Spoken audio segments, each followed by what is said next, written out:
Aquí tienen son cubano de aquellos años.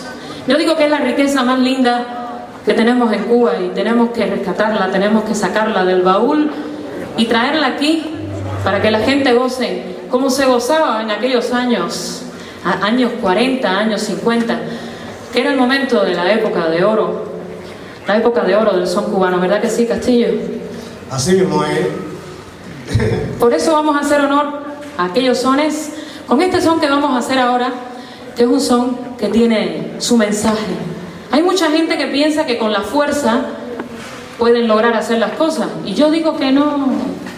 A veces con inteligencia, y como dice esta canción, con maña, puedes romper un pedazo de hierro, pero con maña se rompe. Y dice así.